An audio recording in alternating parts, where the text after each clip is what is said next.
నేను జర్నలిస్ట్ శ్రీనివాస్. ఈరోజు తెలంగాణ వార్తాపత్రికలో వచ్చిన వార్తల్ని విశ్లేషణ చేద్దాం. ముందుగా ఆదాబ్ హైదరాబాద్ పేపర్లో వచ్చిన వార్తలను చూద్దాం. అందరి ఫోన్లు ట్యాపింగ్ చేశాం. బీఆర్ఎస్కి వ్యతిరేక స్వరం వినిపించే నేతల ఫోన్లు కూడా, విపక్ష నేతల కుటుంబ సభ్యుల ఫోన్లు, వాహనాల ట్రాక్ చేశాం. జిహెచ్ఎంసీ ఎన్నికల సమయంలో చేశాం. 3 ఉప ఎన్నికల సమయంలోనూ ట్యాపింగ్ చేశాం. మునుగోడులో బీజేపీ కాంగ్రెస్ మద్దతుదారుల ఫోన్లు ట్యాప్ చేశాం. మాదాపూర్ ఎస్ఓటి పోలీసుల మద్దతుతో ఆపరేషన్ చేపట్టాం. మళ్ళీ బీఆర్ఎస్ను అధికారంలోకి తెచ్చేందుకే ప్రణాళిక సిద్ధం చేశాం. విపక్ష నేతల నుండి జడ్జీల వరకు, విద్యార్థి నేతల నుండి జర్నలిస్టుల దాకా, వీఐపీలు, వ్యాపారులకు బ్లాక్మెయిల్, ల్యాండ్ సెటిల్మెంట్లు, మరెన్నో కుట్రలు, ట్యాపింగ్లో కీలక వ్యక్తుల పేర్లు వెల్లడి. రాక్షస పాలన కొనసాగించిన గత ప్రభుత్వం, మాజీ డీఎస్పీ ప్రణీత్రావు సహకారంతో పనులు. మాజీ సీఎం కేసీఆర్ సూత్రధారంటూ వాంగ్మూలం. అదనపు ఎస్పీ భుజంగారావు సంచలన విషయాలు చెప్పినట్టు నిన్న. అందరి ఫోన్లు ట్యాప్ చేశారట. విద్యార్థులు, విద్యార్థి నాయకులు, జర్నలిస్టులు, మీడియా అధిపతులు, పొలిటికల్ లీడర్లు, విపక్ష నాయకులు అందరికి సంబంధించిన ఫోన్లు ట్యాప్ చేశారట. విపక్ష నేతల కుటుంబ సభ్యులు కూడా ట్యాప్ చేశారు. వాహనాలను కూడా ట్రాక్ చేశారు. డీటీడీ పోతంలో ఏం కథ అనేది. మొత్తానికైతే కేసీఆర్ మూడోసారి గెలవాలి అనే పట్టుదలతోని ప్రజలను నమ్ముకోకుండా ఫోన్లు ట్యాపింగ్ని నమ్ముకోండు. ప్రజలను నమ్ముకొని, ప్రజలకి 10 సంవత్సరాల పాటు పనిచేసిన పనులను నమ్ముకొని, వాళ్ళకి చేసిన సేవను నమ్ముకొని, సంక్షేమాన్ని నమ్ముకొని, అభివృద్ధిని నమ్ముకొని ఉంటే గెలిచేటోడేమో. దాన్ని వదిలేసి, అంటే ప్రజల మీద నమ్మకం లేక ప్రజలు మమ్మల్ని నమ్మట్లేదనే ఒక భయం ఏర్పడదా ఏం. కానీ మొత్తానికి ప్రతిపక్ష నాయకులకు సంబంధించిన ఫోన్లు ట్యాప్ చేయడం, జర్నలిస్టుల ఫోన్లు, విద్యార్థి నాయకుల ఫోన్లు, వ్యాపారవేత్తల ఫోన్లు, ప్రతిపక్ష నాయకులకు సంబంధించిన కుటుంబ సభ్యుల ఫోన్లు, వాళ్ళ వాహనాలకు కూడా ట్రాక్ చేసిండట.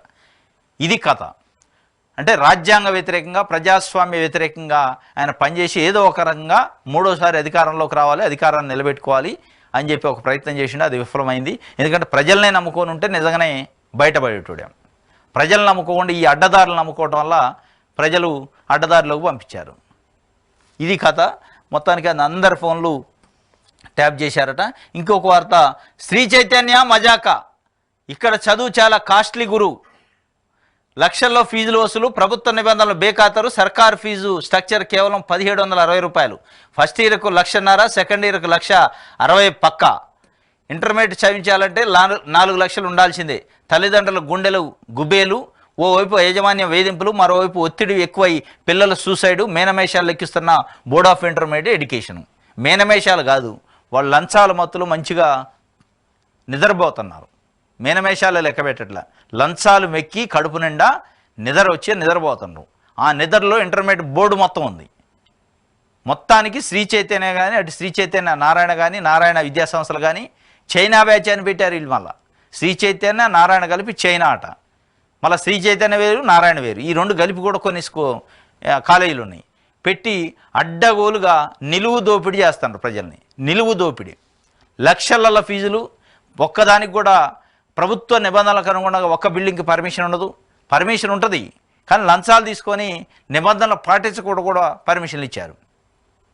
చాలా బిల్డింగ్లకు ఫైర్ ఎన్ఓసి ఉండదు. చాలా బిల్డింగ్లకి ఎన్విరాన్మెంటల్, తర్వాత శానిటేషను, ఈ ఏది ఉండదు. గ్రౌండ్ ఉండదు, ఏది ఉండదు. వెంటిలేషన్ ఉండదు, ఏది ఉండదు. కుక్కి అందులో కొట్టాలలో పెట్టినట్టు గొడ్ల కొట్టాలు లెక్క ఉంటాయి.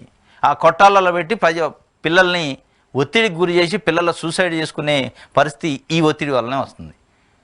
4-5 లక్షల రూపాయలు లేకుండా ఇంటర్మీడియట్ చదివించే పరిస్థితి పేరెంట్స్కి లేదు ఇవ్వాలి. ఈ తెలుగు రాష్ట్రాల్లో వీళ్ళు జలగలు పట్టినట్టు పట్టారు. పేరెంట్స్కి జలగలు పట్టినట్టు బట్టి రక్తాలు తాగుతున్నారు. దీనిపైన ఏ ప్రభుత్వం వచ్చినా ఇదే పరిస్థితి. తెలంగాణ వచ్చాక ఏమైనా మారిద్దాం అనుకున్నాం. కేసీఆర్ కొత్తగా అధికారంలోకి వచ్చిండు. తెలంగాణ రాష్ట్రం సొంతంగా వచ్చింది. తెలంగాణ హైదరాబాద్ చుట్టుపక్కల ఉన్న నారాయణ శ్రీ చైతన్య కాలనీ కంట్రోల్ చేస్తాడు, ఫీజులు నియంత్రణ చేస్తాడు అని అనుకున్నాం. ఇంకా విచ్చలవిడితనం పెరిగింది. అటు ఏపీలో కూడా అదే పరిస్థితి. ఏపీలో కాస్త కూస్త ఇంకా జగన్మోహన్ రెడ్డి ప్రభుత్వం వచ్చిన తర్వాత కొంత నారాయణ చైతన్య విద్యా సంస్థలని కంట్రోల్ చేయగలండి. ఇక్కడ ఫ్రీ, వాళ్ళని పట్టుకునేటోళ్ళు లేడు, కంప్లైంట్ చేసిన చూసేటోళ్ళు లేడు. నిన్న మొన్న ఎక్కడో దిల్సుఖ్నగర్ ఏరియాలో నారాయణ కాలేజీ అనుకుంటా, అడ్డగోలుగా సమ్మర్లో క్లాసులు నడుపుతుండ్రు. పోయి ఒక అడ్వకేట్, కొంతమంది నాయకులు పోయి ఆపితే నువ్వేవాడు, నీకేం సంబంధం అని మెడలు బట్టి నెట్టేస్తామని చెప్పి దౌర్జన్యం చేశారు. ప్రభుత్వ అధికారులు పట్టుకోవాలి. పెద్ద వీడియో వచ్చింది యూట్యూబ్లో. ఇది పరిస్థితి. ఇది శ్రీ చైతన్య మజాక అంటే మజాకే ఉంటుంది. ఈ మజాక కారణం ప్రభుత్వ అధికారులు, ప్రభుత్వ యంత్రాంగం, ఇంటర్మీడియట్ బోర్డు అధికారులు. ఇంటర్మీడియట్ బోర్డు అధికారులు అంత లీనియస్గా ఉండడానికి పొలిటికల్ హ్యాండ్స్ ఉన్నాయి వాళ్ళకి. నారాయణ శ్రీ చైతన్యకి రాష్ట్రంలో ఏ పార్టీ అధికారంలోకి వచ్చినా ఆ పార్టీ నాయకులు అండదండలు ఉంటేనే అధికార పార్టీ అండదండలతోని ఈ విధంగా రెచ్చిపోయి ప్రజలనెత్తిన లక్షల ఫీజులు వేసి వాళ్ళు రక్తాలు తాగుతున్నారు. దీనిపైన మరి దీన్ని ఎవడు బాగు చేస్తారో తెలియదు. ఇప్పటికైనా తెలంగాణలో వచ్చిన రేవంత్ రెడ్డి ప్రభుత్వాన్ని దీనిపైన కఠినమైన చర్యలు తీసుకోవాలి. పేరెంట్స్ కంప్లైంట్ చేసే సిస్టాన్ని ఒక సెల్ని ఏర్పాటు చేయాలి, కంప్లైంట్ సెల్ని. వాళ్ళపైన చర్యలు తీసుకోవాలి. ఎక్కడికక్కడ అక్కడ కఠినంగా ఉండి ఎక్కడికక్కడ ఆ ప్రిన్సిపల్స్ ఆ యాజమాన్యం ఎవడై ఉంటాడో వాళ్ళని జైలుకు పంపించే కార్యక్రమం చేస్తే తప్ప ఈ వ్యవస్థలో మార్పు రాదు. ఇది ఈ శ్రీ చైతన్య మజాకా అనేది లక్షల ఫీజులట. ఇది ఆదాబ్ హైదరాబాద్కు సంబంధించి. నెక్స్ట్ వెలుగు చూద్దాం.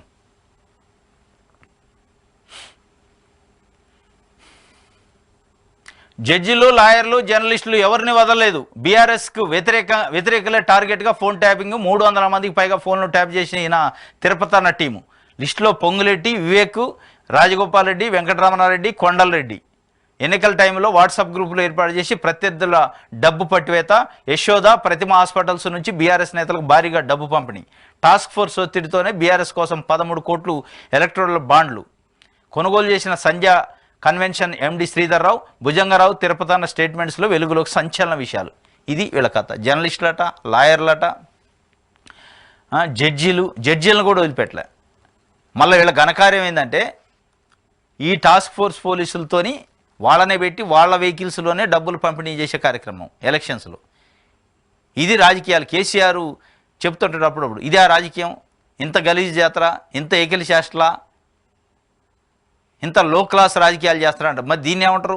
దొంగసాటుగా 300 మందికి సంబంధించిన ఫోన్లు ఇని వాళ్ళ ఆర్థిక మూలాలు దెబ్బతీసి వాళ్ళని బ్లాక్మెయిల్ చేసి మీరు ఎవరైతే డబ్బులు పంపిణీ చేయకుండా కట్టడి చేయాల్సిన అధికారులతోనే డబ్బులు పంపిణీ చేసే కార్యక్రమం చేసి, చందాలు వసూలు చేసే కార్యక్రమం చేసి, యశోద, ప్రతిమ హాస్పిటల్స్ ఇలాంటి హాస్పిటల్స్ నుంచి మీ డబ్బులన్నీ స్టేట్ వైడ్ డిస్ట్రిబ్యూషన్ చేసే కార్యక్రమాన్ని చేసి అడ్డం పెట్టుకొని చేస్తే దీన్ని ఏమంటారు? ఇంతకంటే గలీజ్ పైన ఉంటుందా?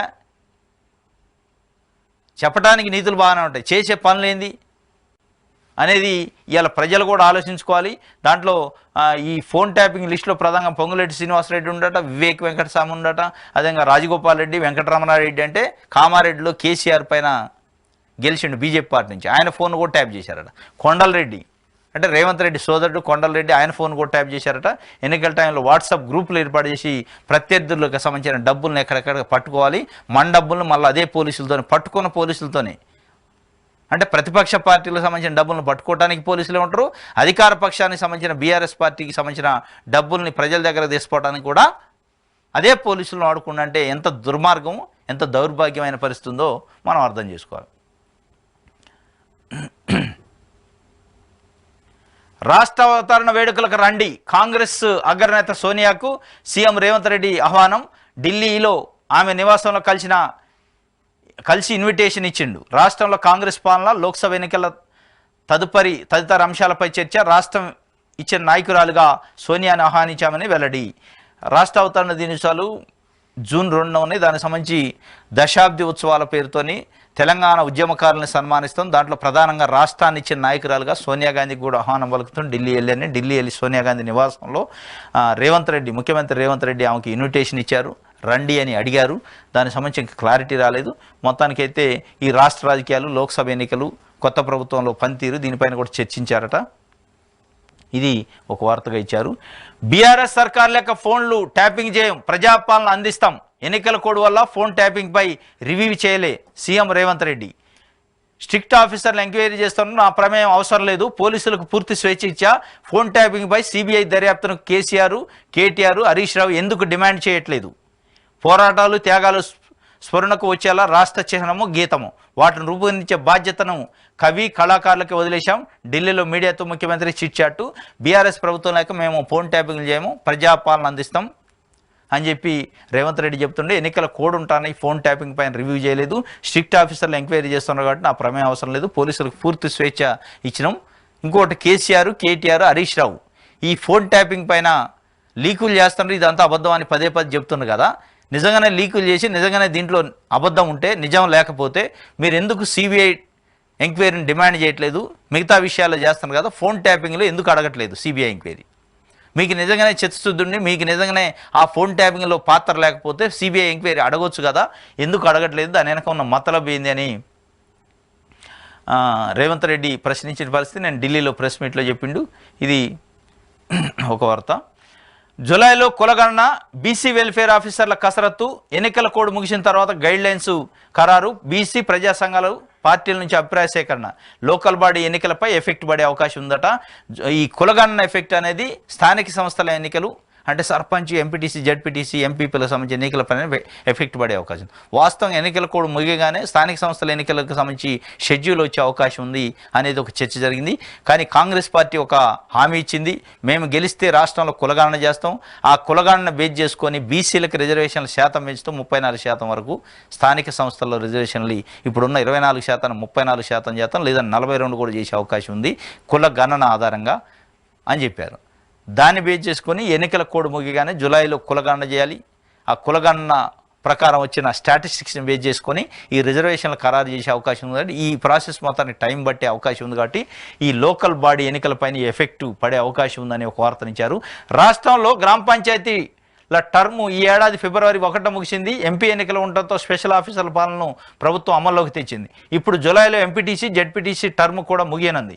తర్వాత మున్సిపాలిటీల టర్మ్ ముగియనుంది. అయితే కులగణన పూర్తయిన తర్వాతే లోకల్ బాడీ ఎన్నికలు నిర్వహించాలని బీసీ సంఘాలు డిమాండ్ చేస్తుండటంతో ప్రభుత్వంలో కూడా అదే ఆలోచన ఉన్నట్టు తెలుస్తుంది. బీఆర్ఎస్ సర్కార్ హయాంలో లోకల్ బాడీల్లో బీసీ రిజర్వేషన్ తగ్గించారని, కులగణన చేపట్టి జనాభా ప్రాతిపదికన రిజర్వేషన్లు పెంచాలని బీసీ సంఘాలు డిమాండ్ చేస్తున్నాయి. ఇది బీఆర్ఎస్ ఆధ్వర్యంలో బీసీలకు ఉన్న స్థానిక సంస్థల రిజర్వేషన్ తగ్గించారు కాబట్టి కాంగ్రెస్ పార్టీ వస్తే ఆ రిజర్వేషన్ పెంచుతామని హామీ ఇచ్చింది. కాబట్టి కులగణన చేస్తామన్నారు. కాబట్టి ఆ కులగణన చేసిన తర్వాతనే, ఆ కులగణన బేస్ చేసుకొని రిజర్వేషన్ పెంచిన తర్వాతనే లోకల్ బాడీ ఎన్నికలు నిర్వహించాలని బీసీ సంఘాలు డిమాండ్ చేస్తున్నాయి.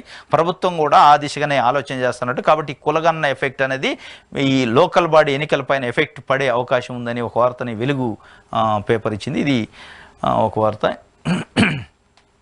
నెక్స్ట్ దిశ పేపర్ చూద్దాం.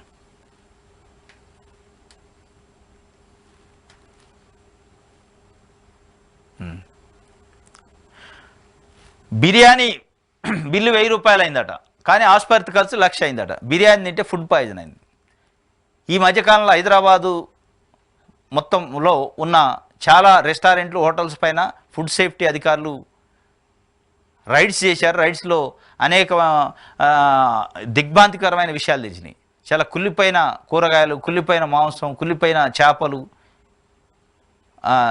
కల్తీ నూనెలు, కల్తీ మసాలాలు, కల్తీ కారాలు వాడుతుండట. ఇప్పుడు నిన్న షాద్నగర్ మండి హోటల్లో వికటించిన భోజనం, ఒకే ఫ్యామిలీకి చెందిన 8 మందికి అస్వస్థత, రక్తంతో కూడిన వాంతులతో ఆసుపత్రిలో చేరిక. పెళ్లి రోజు అని రంగారెడ్డి జిల్లా షాద్నగర్ చెందిన ఓ ఫ్యామిలీ మండి హోటల్కి వెళ్ళి 1000 రూపాయలు పెట్టి బిర్యానీ తిన్నది. ఫుడ్ వికటించడంతో అందరూ అస్వస్థతకు గురయ్యారు. అందులో ఒకరు రక్తంతో కూడిన వాంతులు చేసుకున్నారు. వెంటనే ఆసుపత్రిలో జాయిన్ అయ్యారు. వారి పరిస్థితి నిలకడగా ఉన్నా 1000 పెట్టి బిర్యానీ తింటే హాస్పిటల్లో 1,00,000 కట్టాల్సి వచ్చిందని ఆ ఫ్యామిలీ లబోదిబోమంటుంది. కల్తీ ఆహారం తయారు చేస్తున్న హోటళ్లపై చర్య తీసుకోవాలని ఆ ఫ్యామిలీ డిమాండ్ చేస్తుంది. ఆ ఫ్యామిలీ కాదు, ప్రజలంతా డిమాండ్ చేస్తున్నారు. కల్తీ ఆహారాన్ని సప్లై చేస్తున్న, కల్తీ ఆహారంతో హోటల్స్, రెస్టారెంట్లు నడుపుతున్న ఆ యాజమాన్యాలపైన క్రిమినల్ కేసులు పెట్టి జైలుకు పంపితే తప్ప, ఈ ఫుడ్ సేఫ్టీ అధికారులు ఆకస్మిక తనిఖీలు చేస్తే తప్ప ఇది ఆగే పరిస్థితి లేదు.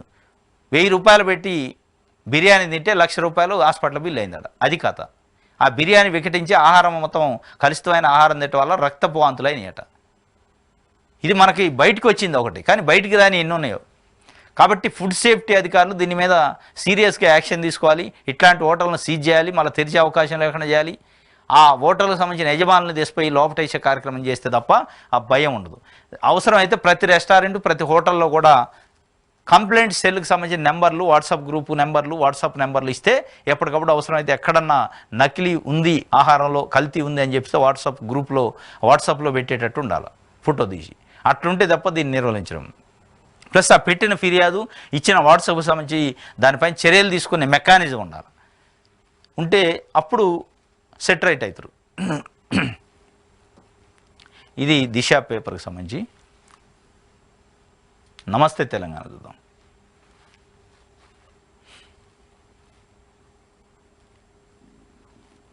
తెలంగాణ చిహ్నం భిన్నం, చిహ్న భిన్నం అయిందట. అంటే చిహ్నాన్ని అటు ఇటు చెల్లా చెదురు చేశారనేది. కాకతీయ తోరణము, చార్మినార్ తొలగింపు, రాచరికపు ఆనవాళ్ల పేరుతో ఏటుకు నిర్ణయం, ముఖ్యమంత్రి రేవంత్ మాటలతో విస్పష్టం. తెలంగాణ చారిత్రాత్మక వైభవానికి అవమానం జరిగింది అన్నట్టు చార్మినారు కాకతీయ వైభవం రాష్ట్ర గేయం నుంచి తొలగించారట. అదేవిధంగా చార్మినారుని కాకతీయ తోరణాన్ని కూడా రాష్ట్ర చిహ్నం నుంచి తొలగించాలనే ప్రయత్నం రేవంత్ రెడ్డి చేస్తాడు అని చెప్పి, రాజరికం అనే పేరుతోని వాటిని తొలగించే ప్రయత్నం చేస్తాడు అని చెప్పి ఒక వార్తనిచ్చారు. కాంగ్రెస్ డైవర్షన్ డ్రామా, బియ్యం టెండర్లు, లిక్కర్ బ్రాండ్లలో అడ్డంగా దొరికిన ప్రభుత్వం, వ్యవసాయ రంగంలో సంక్షోభం, ఎక్కడెక్కడ నిలదీస్తున్న రైతులు, సర్కారు ఏమార్చే ఎత్తుగడ, ట్యాపింగ్ లీకులతో దృష్టి మళ్లించే ప్రయత్నం చేస్తాడట. ఇది కాంగ్రెస్ డైవర్షన్ డ్రామా వేస్తుంది. వడ్ల కొనుగోలు స్కామ్కి సంబంధించి, లిక్కర్ బ్రాండ్ల స్కామ్కి సంబంధించి అనేక రకాల ఆరోపణలు ప్రభుత్వం పైన వస్తున్నాయి. అది రైతులు విత్తనాల కోసం రోజుల తరబడి లైన్లో నిలబడి, క్యూలో నిలబడి లాఠీ ఛార్జీలు ఫేస్ చేస్తూ, పోలీసులు దెబ్బలు తింటూ ఉన్న పరిస్థితిని డైవర్షన్ చేయడానికి ఈ ఫోన్ ట్యాపింగ్ అనేది లీకులు చేస్తూ ఉన్నారు అని చెప్పి వారు ఒక వార్తను నమస్తే తెలంగాణ రాసింది. వాస్తవం కూడా నిన్న ఆదిలాబాద్ జిల్లాలో అనుకుంటా జీలుగు విత్తనాల కోసం లైన్లో నిలబడ్డ రైతులపైన పోలీసులు లాఠీలతో కొట్టారు, లాఠీ ఛార్జ్ చేశారు. దురదృష్టకరం. ఎందుకంటే ఈ 10 సంవత్సరాలు ఎప్పుడు కూడా ఇట్లాంటి రైతులపైన, విత్తనాల కోసం వచ్చిన రైతులపైన, ఎరువుల కోసం వచ్చిన రైతులపైన లాఠీ చార్జ్ చేసిన ఘటన లేదు. లైన్లలో చెప్పులు పెట్టి నిలబడిన ఘటన రోజుల తరబడి లేదు. మరి ఎందుకు వస్తుంది? కాంగ్రెస్ పార్టీ అధికారంలో ఉన్నప్పుడే ఎందుకు వస్తుందంటే, అధికార పార్టీకి సంబంధించి అధికారం వెలగబెట్టిన నాయకులకు సంబంధించి సమన్వయ లోపమా, సామర్థ్యం లేకపోవటమా, దీన్ని హ్యాండిల్ చేయలేకపోతుందా అనేది మరి ఏం అర్థం కాని పరిస్థితి. కేసీఆర్ ఉన్న 10 సంవత్సరాలు ఎప్పుడు కూడా విత్తనాల గురించి లాఠీ ఛార్జ్ కాల, ఎరువుల గురించి లాఠీ ఛార్జ్ కాల, కరెంటు కోతల గురించి లాఠీ ఛార్జ్ కాల రైతులపైన. ఇది మరి 6 నెలలకే ఎట్లుంది పరిస్థితి, మరి 5 ఏళ్ళు ఎట్లా గడుస్తుంది అనేది కూడా రైతుల్లో పెద్ద ఎత్తున చర్చ. అన్నదాతపై పోలీసులు లాఠీ, ఆదిలాబాద్లో రైతులపై కాకీల జులుము, చిందులు, పత్తి విత్తనాల కోసం ఓ సెంటర్ వద్ద ఉద్రిక్తత, క్యూ లైన్లో తొక్కేసలాట, చెదరగొట్టిన పోలీసులు, లాఠీ చార్జ్ చేయలేదు అని ఎస్పీ చెప్తుండు. రాష్ట్రమంతటా విత్తనాల కోసం రైతన్న వేతలు, వృద్ధుల నుంచి పిల్లల దాకా బార్లు, పత్తి, జనము, జీలుగు, పచ్చిరోట విత్తనాల కోసం ఉదయం నుంచి పడిగాపులు. పత్తి విత్తనాల కోసం ఆదిలాబాద్లో మంగళవారం ఉదయం నుంచే లైన్లో నిలబడిన రైతులు, ఇన్సెట్లో విత్తనాల కొరత కారణంగా తోపులాట సోర్సెస్గా రైతులను చెదరగొడుతున్న పోలీసులు. ఇది కథ గుజోన లైన్లు. పత్తి విత్తనాలకి వస్తే వాళ్ళపైన లాఠీ చార్జ్ జరిగిందట. పోలీసులు మొత్తం తోసుకొని గొడవ అయ్యేటట్టుంటే లాఠీ చార్జ్ చేశారు. ఈ సిచ్యువేషన్ కారణం ఏంది? దీన్ని అసలు వీడని పట్టించుకుంటున్నా, దీనికి సంబంధించిన అధికారులు కానీ, దానికి సంబంధించిన మంత్రి కానీ ఎందుకు వస్తుంది ఈ సమస్య, ఈ లాఠీ చార్జ్ చేసేదాకా ఎందుకు వస్తుంది, ఈ 10 సంవత్సరాల్లో ఎందుకు జరగలేదు, ఇప్పుడే ఎందుకు జరుగుతుందని కనీసం అధికారులను కూర్చోబెట్టుకొని ఈ 10 సంవత్సరాల్లో జీలుగులు కానీ, పచ్చిరొట్ట కానీ, పత్తి విత్తనాలు కానీ, మొక్కజొన్న విత్తనాలు కానీ, పెసలు కానీ, వీటికి సంబంధించిన విత్తనాలు సరఫరా ఎట్లా జరిగింది, ఎందుకు అప్పుడు లోటు లేదు, ఇప్పుడు ఎందుకు వస్తుంది, దాన్ని ఎట్లా మేనేజ్ చేశారో, ఎట్లా మెకానిజం అయింది అనేది అధికారులను అడిగితే వాళ్ళు చెప్తారు. కేసీఆర్ ఉన్నప్పుడు ముందే సీజన్ కంటే ఒక నెల 2 నెలల ముందే అన్ని స్టాక్ పెట్టి ఉంచేది, ఎక్కడా కొరత లేకుండా రెడీగా పెట్టేది. అటు ఎరువులు కానీ, ఇటు విత్తనాలు కానీ వచ్చిన రైతు వచ్చినట్టు తీసుకెళ్లేది. ఈ లైన్లు, ఈ కథ, ఇదంతా హడావుడి లేకుండా ఉండేది. మరి ఆ మెకానిజం అదే అధికారులు ఉన్నారు కదా, అధికారులతో ఆ మెకానిజం ఏదో తెలుసుకొని అట్లా ముందే డంప్ చేసుకునే పరిస్థితి, విత్తనాలు లోడ్లు చేసుకొని ఉంటే ఈ బాధ ఉండకపోయింది. ఇది ప్రభుత్వం దీనిపైన దృష్టి పెట్టాలి. మాట్లాడితే ఇన్వెస్టిగేషన్ ఏజెన్సీ లెక్క దానిపైన ఎంక్వైరీ చేస్తాం, దీనిపైన ఎంక్వైరీ చేస్తాం, ఆ కేసును రీఓపెన్ చేస్తాం, ఈ కేసును రీఓపెన్, అది వ్యవస్థ నడతనే ఉంటుంది. మిమ్మల్ని ప్రజలు ఎన్నుకున్నది ఇన్వెస్టిగేషన్లు చేయడానికి కాదు, మీది ఇన్వెస్టిగేషన్ ఏజెన్సీ కాదు, ప్రజాపాలన అందించడానికి ఏర్పడ్డ ప్రభుత్వం, ప్రజల కోసం ఏర్పడ్డ ప్రభుత్వం, ప్రజలు ఎన్నుకున్న ప్రభుత్వం. కాబట్టి ప్రజలకు ఏం చేయాలి, ప్రజలకు ఏం సమస్యలు ఉన్నాయి, ఆ సమస్యలను ఎట్లా పరిష్కరించాలని చూడాలి తప్ప గత ప్రభుత్వం చేసిన తప్పులేంది వాటి మీద ఇన్వెస్టిగేషన్ చేద్దాం, చేయండి, ఎవరు వద్దంటలే. అదే పనిగా పెట్టుకొని మీ ఇన్వెస్టిగేషన్ ఏజెన్సీ లెక్క వ్యవహరిస్తే ప్రజలు మిమ్మల్ని చిత్కరించే పరిస్థితి ఉంటుంది, తిరస్కరించే పరిస్థితి ఉంటుంది, వ్యతిరేకించే పరిస్థితి ఉంటుంది. అది స్పష్టంగా కనపడుతుంది, గ్రామాల్లో చర్చ జరుగుతుంది. కేసీఆర్ ఉన్నప్పుడు ఇట్లా లేకుండే, కరెంటు కోతలు లేవు, విత్తనాల కొరత లేదు, ఎరువుల కొరత లేదు, నీళ్ళ కొరత లేదు అని అంటున్నారు. సరే, నీళ్ళ కొరత, కరెంటు కొరత అంటే ప్రకృతి వైపరీత్యం వల్ల వచ్చింది. విత్తనాలకు ఏమైంది మరి? విత్తనాల సరఫరాని ఎందుకు మానిటర్ చేయలేకపోతున్నారు, ఎందుకు బ్యాలెన్స్ చేయలేకపోతున్నారు? మనకు ఎంత అవసరం, ప్రతి సంవత్సరం ఎంత అవసరం అవుతుంది, ఎన్ని టన్నులు అవసరం అవుతుంది, ఏ విత్తనాలు ఎంత అవసరం, దానికంటే కొంత ఎక్కువ రిజర్వ్లో పెట్టుకునే అవకాశం, ఏ సీజన్లో ఏ నెలలలో రైతులు వాంటింగ్ ఉంటుంది ఆ నెల కంటే ముందే తెచ్చి పెట్టుకునే వ్యవస్థ ఎందుకు లేదు, ఎందుకు మేనేజ్ చేయలేదు అనేది ఇప్పుడు సమస్య ఇది నమస్తే తెలంగాణకు సంబంధించి సాక్షి పేపర్ చూద్దాం. రైతన్న విత్తనాల కోసం ఆదిలాబాద్లో పత్తి రైతులు మంగళవారం తెల్లారుజాము నుంచి విత్తన విక్రయ దుకాణాల ఎదుట బారులు తీరారు. డిమాండ్ ఉన్న రకం విత్తనాలు దక్కించుకునేందుకు క్యూలో నిల్చొని రోజంతా పడిగాపులు కాశారు. ఈ సందర్భంగా రైతులు పోలీసులతో వాగ్వాదానికి దిగారు. చివరకు పోలీసుల సమక్షంలో ఒక్కో రైతుకు 2 విత్తనాల ప్యాకెట్లు అందజేశారు. పెద్ద లైను. ఇటు మహిళలు, వృద్ధులు, రైతులు మొత్తం నిలబడ్డారు. ఆదిలాబాద్ జిల్లాలో నిన్న లాఠీ చార్జీ కూడా జరిగింది. సొంతంగా ముందుకెళ్లాం. మేడిగడ్డపై నిపుణుల కమిటీ, కేంద్ర ఏజెన్సీలు చెప్పినట్లే నడుచుకుంటాం. సీఎం రేవంత్ రెడ్డి ఢిల్లీలో మీడియాతో చిట్చాటు. మేడిగడ్డ ఎంతో కొంత నింపిన సుందిల్లా అన్నారం ఉడతాయో తెలియట్లేదు. భారీ వరదలు వచ్చి ఎల్లంపల్లి నిండితే ఆ వరద ఎత్తిపోసిన నీరు 3 బ్యారేజీల నుంచి కిందికి పోవాలి. ఇది 32 పనులలో ఒక పన్ను విరగడం లాంటిది సమస్య కాదు. వెన్నుమొక్క విరిగింది. కాళేశ్వరం అంచనాల పెంపుపై విచారణకు ఆదేశిస్తే మొత్తం ప్రాజెక్టుకే ముందుకెళ్లదు.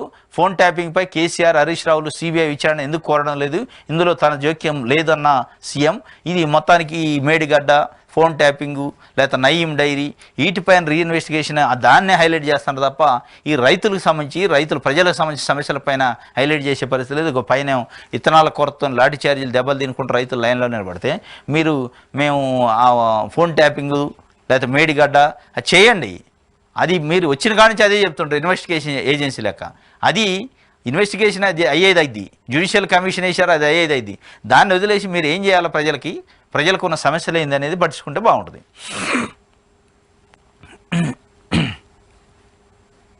ఇది సాక్షికి సంబంధించి.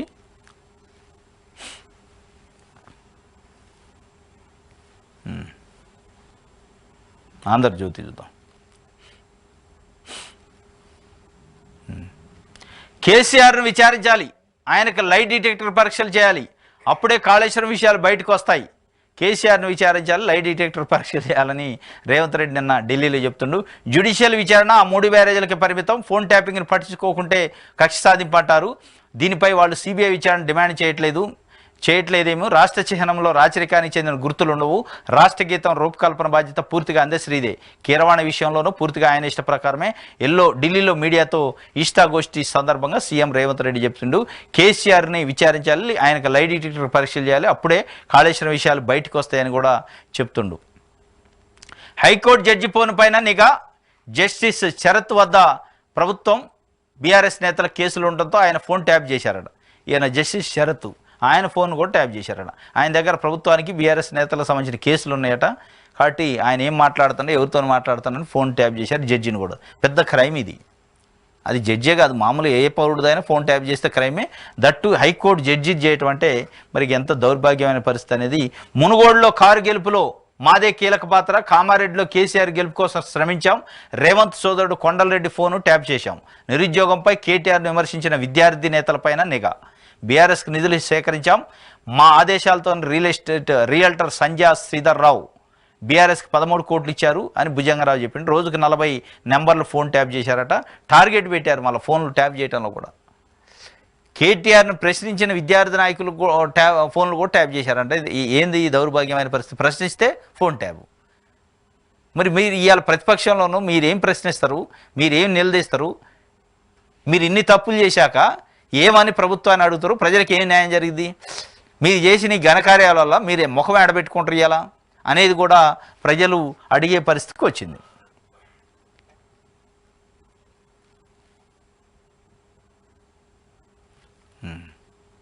ఇది ఆంధ్రజ్యోతికి సంబంధించి. ఈనాడు చూద్దాం. ఏపీది కదా అది. ఓకే,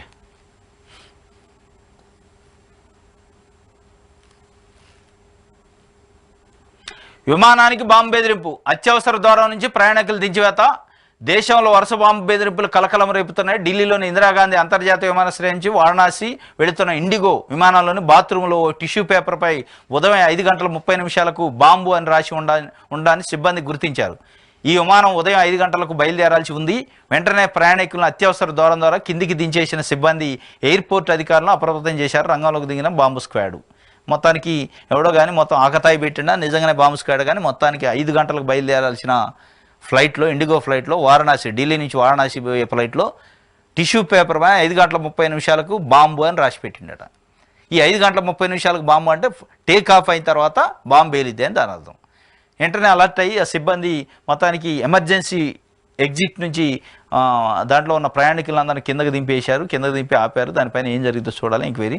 ఈ బాంబు బెదిరింపులు అనేది చాలాసార్లు జరుగుతుంది. నిన్న మన దగ్గర ప్రజాభవన్లో కూడా తెలంగాణ ప్రజాభవన్కు సంబంధించి అదే గతంలో ప్రగతి భవన్ ఇప్పుడు ప్రజాభవన్కు సంబంధించి కూడా బాంబు బెదిరింపు వచ్చినట్టు వార్తలు వచ్చినాయి. దానిపైన పోలీసులు అలర్ట్ అయినట్టు కూడా వార్తలు వచ్చినాయి. ఇది ఒక వార్త. అవినీతి అధికారులే చక్రం తిప్పుతున్నారు. ఆర్టీఏ కార్యాలయంలో అంతర్రాష్ట్ర చెక్ పోస్టుల్లో భారీ ఎత్తున అక్రమాలు, లైసెన్సులు, పేరు మార్పు, ఫిట్నెస్, రెన్యువల్కు ప్రత్యేక ధరలు, వసూళ్ల కోసం కొందరికి ప్రైవేట్ సైన్యం. మంగళవారం అషరాపేటలో చెక్ పోస్ట్ వద్ద తనిఖీలు నిర్వహిస్తున్న సమయంలో ఆర్టీఏ సిబ్బంది అనుకొని ఏసీబీ అధికారులకు మామూలు ఇస్తున్న లారీ డ్రైవర్లు. ఇది కథ. లారీ డ్రైవర్లు మామూలు ఇస్తున్నారు. ఆర్టీఏ సిబ్బంది కొంతమంది ప్రైవేట్ వ్యక్తులను పెట్టి ప్రైవేట్ సైన్యాన్ని పెట్టి వసూలు చేస్తున్నట. అక్కడ ఏసీబీ అధికారులు ఉంటే వాళ్ళే ఆర్టీఏ ఆఫీసర్లు అనుకుని వాళ్ళకి లంచం ఇవ్వడానికి లారీ డ్రైవరు ముందుకు వస్తే ఏంటి అని ఆరాధిస్తే మొత్తం మీద ఆర్టీఏ కార్యాలయంలో అనిష ఆకస్మిక తనిఖీలు, అవినీతి నిరోధక శాఖ అక్రమాలు గుర్తించిందట. 2,70,000 స్వాధీనం చేసుకున్నారు. అషరాపేటలో లారీ డ్రైవర్ల వేషంలో అనిష బృందం లారీ డ్రైవర్ల వేషంలో వచ్చి లంచం ఇస్తున్నట్టు ఇచ్చి పట్టుకున్నట్టు. మొత్తానికైతే ఇది ఈనాడుకు సంబంధించి ఇదేంది అంగన్వాడీ అదే అంగడి సరుకుల్లా 60 మంది శిశువులు విక్రయం అట.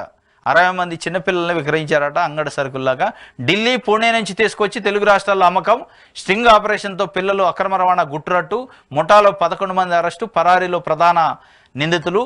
16 మంది చిన్నారులు శిశు విహారకు తరలింపు. పసికందులకు అంగట్లో సరుకుల్లా ధర నిర్ణయించి అమ్మేస్తున్న అంతర్రాష్ట్ర మానవ అక్రమ రవాణా రాకెట్ గుట్టును మేడిపల్లి పోలీసులు రట్టు చేశారు. ఢిల్లీ, పూణే నుంచి చిన్నారులను తీసుకొచ్చి తెలంగాణ, ఏపీ రాష్ట్రాల్లో విక్రయిస్తున్న ముఠాలోని 11 మందిని అరెస్ట్ చేశారు. వీరు 2-3 ఏళ్లుగా సుమారు 60 మందిని విక్రయించినట్టు తేల్చారు. ప్రస్తుతానికి వారి నుంచి కొనుగోలు చేసిన 16 మందిని గుర్తించారు. సదరు దంపతుల నుంచి ఆయా చిన్నారులను స్వాధీనం చేసుకుని శిశు విహారకు తరలించేందుకు ప్రయత్నించగా పెంచుకున్న బంధాన్ని విడదీయొద్దంటూ కన్నీటి పర్యంతడంతో రాచకొండ పోలీస్ కమిషనరేట్ కార్యాలయం ప్రాంగణంలో నాటకీయ పరిణామాలు చోటు చేసుకున్నారు. రాచకొండ పోలీస్ కమిషనర్ తరుణ్ జోషి మంగళవారం కేసు వివరాలు వెల్లడించారు. ఇది పరిస్థితి. పాపం చిన్నపిల్లలు దాదాపు 60 మందిని విక్రయించారంటే ఇప్పటికీ. పూణే అక్కడ నుంచి తీసుకొచ్చి ఢిల్లీ, పూణే నుంచి అక్కడ పిల్లలను తీసుకొచ్చి ఇక్కడ ఏపీ, తెలంగాణ రాష్ట్రాల్లో అమ్ముతున్నారట. ఈ అమ్మే కార్యక్రమంలో ఇప్పటికీ 60 మందిని విక్రయించారట. దీని వెనక 11 మంది ముఠా ఉందట, అంతర్రాష్ట్ర ముఠా. నిన్న స్ట్రింగ్ ఆపరేషన్ చేసి మేడిపల్లి పోలీసులు పట్టుకొని ఇప్పుడు ఈ సంవత్సరం దొరికిన 16 మంది శిశువులను గుర్తించి ఆ శిశువులు ఎక్కడెక్కడైతే అమ్మారో వాళ్ళ ఇళ్ళకు పోయి వాళ్ళని రికవరీ చేసి శిశు విహార్, ప్రభుత్వానికి సంబంధించి శిశు విహార్కి తరలించే ప్రయత్నం చేస్తే ఇప్పటివరకు చదువుకున్న తల్లులు రోదన పెట్టారట, గొడవ చేశారట. మొత్తానికి వాళ్ళు పెంచుకున్న బంధాన్ని తెంచుకోలేక కొంత ఏడ్చి అల్లరి చేశారు, మొత్తానికి గొడవ చేశారు. దానికి సంబంధించి రాచకొండ పోలీస్ కమిషనరేట్ పరిధిలో కొన్ని కేసులు కూడా నమోదు చేశారు. 11 మందిని అరెస్ట్ చేశారట. ఇది ఈనాడు సంబంధించి. ఇది ఈరోజు తెలంగాణ వార్తాపత్రికలో వచ్చిన వార్తలకి సంబంధించిన విశ్లేషణ. రేపు తాజా వార్తలతో మళ్ళీ కలుసుకుందాం. Thank you.